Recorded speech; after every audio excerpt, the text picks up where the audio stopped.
சென்னை வெப்பேரியில் உள்ள கால்நடை மருத்துவக் கல்லூரியில் தமிழகம், கேரளா, புதுச்சேரி உட்பட 7 மாநிலங்களைச் சேர்ந்த கால்நடை மருத்துவ மாணவர்கள் பங்கேற்ற 2 நாள் பயிற்சி முகாமின் நிறைவு விழா நேற்று மாலை நடைபெற்றது. சிறந்த ஆய்வுக் கட்டுரைகளை சமர்ப்பித்த மாணவர்களுக்கு பதக்கம் மற்றும் சான்றிதழ்களை வழங்கிய அமைச்சர் பாலகிருஷ்ணா ரெட்டி பின்னர் செய்தியாளர்களை சந்தித்தார். அப்போது விலையில்லா ஆடு, மாடு, கோழிகள் வழங்கும் திட்டம் இந்த ஆண்டு செயல்படுத்தப்படும் என்றார். கால்நடை மருத்துவ படிப்பில் கூடுதலாக 80 இடங்கள் மற்றும் 3 தொழில்நுட்ப படிப்புகளில் கூடுதலாக தலா 20 இடங்களும் அனுமதி பெறப்பட்டிருப்பதாகவும் இந்த இடங்களுக்கு விரைவில் கலந்தாய்வு நடத்தப்படும் எனவும் கால்நடை பராமரிப்புத்துறை அமைச்சர் பாலகிருஷ்ணா ரெட்டி தெரிவித்துள்ளார். இப்போ 2 காலேஜ்ல 40 சீட் கொண்டு வந்துச்சு.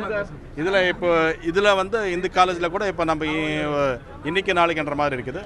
ஒரு 80 சீட்டு நம்ம இதில் புதுசாக அடிஷனல் சீட்ஸ் இப்போ நம்ம எம்விசி நம்ம கொண்டு வந்துருக்கோம். விரைவில் இந்த 3வது கவுன்சிலிங்கில் மோஸ்ட்லி கிடச்சிடும். அந்த கவுன்சிலிங்குள்ளே 80 ஆமாம். அப்புறம் அது இல்லாமல் ஃபுட் டெக்னாலஜியில் 20, டைரி டெக்னாலஜியில் 20, பவுல்ட்ரி டெக்னாலஜி 20 எல்லாம் ஆமாம்.